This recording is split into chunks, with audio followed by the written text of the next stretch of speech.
The new Zenith Defy Skyline is a modern reimagining of the first Defy model from 1969. The release introduces 3 watches with a new case design and a new movement.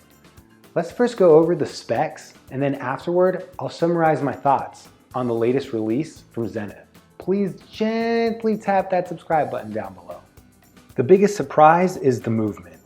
After the success of the 2021 Chronomaster Sport, featuring the powerful El Primero 3600 movement, the Skyline makes similar acquaintance with the El Primero 3620. It is a non-chronograph movement, maintaining a high beat frequency of 5 Hz, and including a small seconds dial, completing a full rotation every 10 seconds. No 0 to 60 seconds function here, folks. The small seconds is driven directly off the escape wheel mechanism for uninterrupted power. Other features include hacking seconds, 60 hours of power reserve, bidirectional winding, a silicon escape wheel for anti-magnetic properties, 26 joules, and a sapphire display case back for your viewing pleasure. The new case design seeks to align itself with its original design, albeit under modern standards.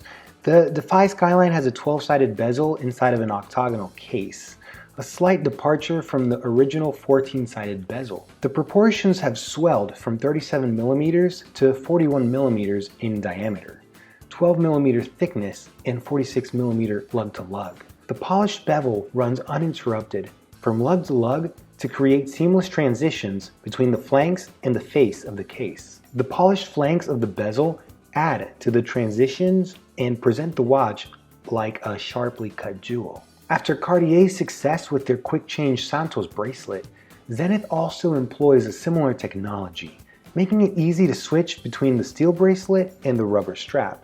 The dial exhibits a metallic sunburst characteristic with indented 4-point star motifs patterned throughout. It does look like an AP Royal Oak. There's no denying that.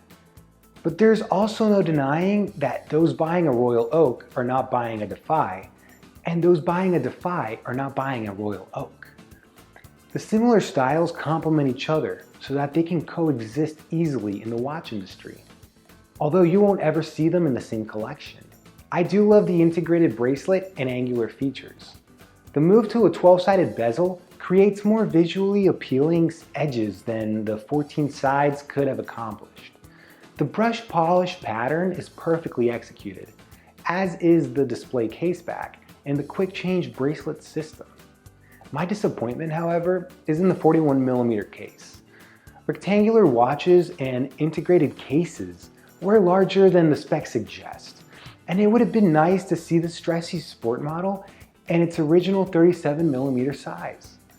A 39mm size would also suffice. The stepped minute track and the pattern sub-dial all add positive visual play to the dial. But I can't help and think that the actual sunburst metallic dial is a little muted. For the brushed polished case and bracelet design to have such incredible visual play, I would have loved to see a polished ceramic dial with the engraved star pattern. The polished ceramic would have made this fierce design stand out even more and tame comparisons with the Royal Oak's Tapisserie dial. We watch enthusiasts love anything and all technical specs and robust movements. The El Primero 3620's 5 Hz movement is something to be celebrated, but I can't help but wish it came with a 0 to 60 small seconds dial. The sweeping movement between 4 and 5 Hz is noticeable, and it would have been nice to see over the 10-second display, which doesn't move me. However, both can exist as shown in this modified image. I think either layout would have been fascinating for the price tag. While an improvement on the Defy Classic that debuted in 2018, there is still ground to tread for this watch. By no means is this a mediocre release. It's a fascinating release, but in my personal opinion, I would have made a few extra changes in order to add it to my personal collection.